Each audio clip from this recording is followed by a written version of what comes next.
Ayan guys, good afternoon, good day and good evening to everyone. So ngayon pupunta naman kami sa I Love Seoul, another eating experience na gagawin natin. Sangyup-sal ulit tayo. Matagal na tayong hindi nakapunta sa I Love Seoul. Kailan ba yung last time? Parang before the pandemic pa yun. Ay hindi, nagpunta tayo sa SM North EDSA. Pero ito, nasa Banawi kami ngayon. So yeah, tingnan natin mamaya yung mga na-offer nilang pagkain doon sa I Love Seoul. Samahan nyo kami guys. See you later.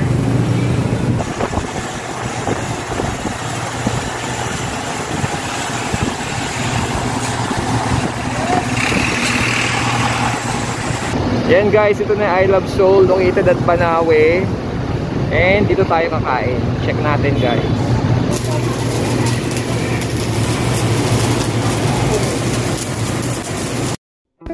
So yan guys, nag-mute muna ako para hindi tayo mag-copyright. So pakita ko lang yung mga pagkain na available dito sa I Love Seoul. So hindi naman nagbago yung kanilang lasa, masarap pa rin siya, no? So yan yung egg, and then ito yung mga iba't ibang sauce. Hindi ko na nakuha yung mga pangalan yan, pero yan yun. They have the mac and cheese, then of course ang lettuce ay laging nandyan. Ayan pa yung mga plain pork nila.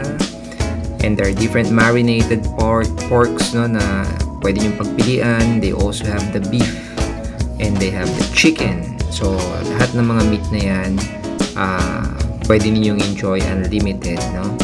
So we took the $4.99 na price nila, and that is unlimited meat, pork, beef, and chicken. So yan, may japchae.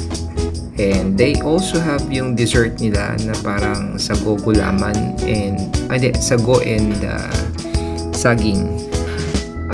Yan yung kimchi. Ang hindi ko lang nagustuhan medyo yung beef, medyo may makunat siya, pero so far masarap naman siya. So yan yung kanilang meat. So dinitin natin sa sauce, and of course enjoy natin yung pagkain ng karne dito sa I Love Seoul. Pero masarap naman, so wala naman akong masasabi, no, sa I Love Seoul.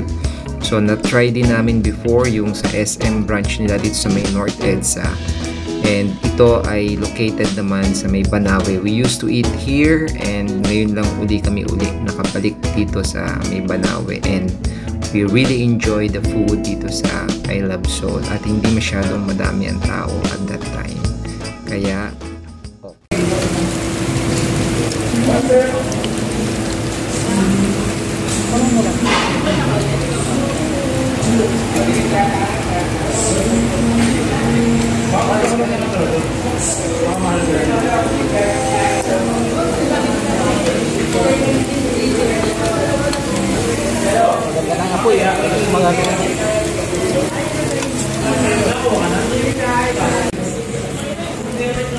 yan, just enjoying the cheese nila.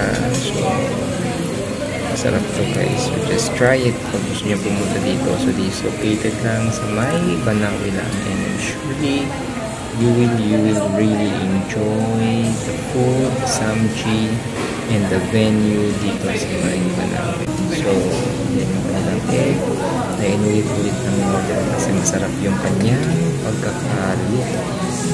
And yun guys, just enjoy the food, enjoy watching.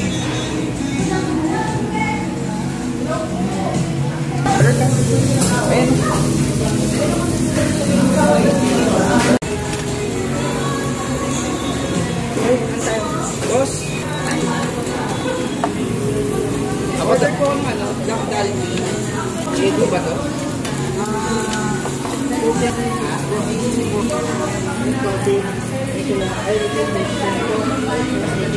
Order ko ang dakdal sa Ayan, so guys, tapos na kaming kumain at ito na ang natira sa aming mga pinagkainan. Yan na siya. So binoise over ko na lang later yung mga salita dahil malakas yung kanilang sounds kanina. So satisfied naman ang buong kumain dito. Ano masabi mo sa ating I Love Seoul experience? So yes, good. Yeah, good. Okay. I-rate ko to siguro mga 8. Okay. Yung reason, Kentan top. Yeah. Iba na rin kasi yung... My perception. Yeah. Iba na yung I Love Soul. Unlike before, no? Before pandemic na pupunta tayo dito. So, yun lang. So, we're going to end our vlog here and hope you'll join us again in our upcoming vlogs. Bye!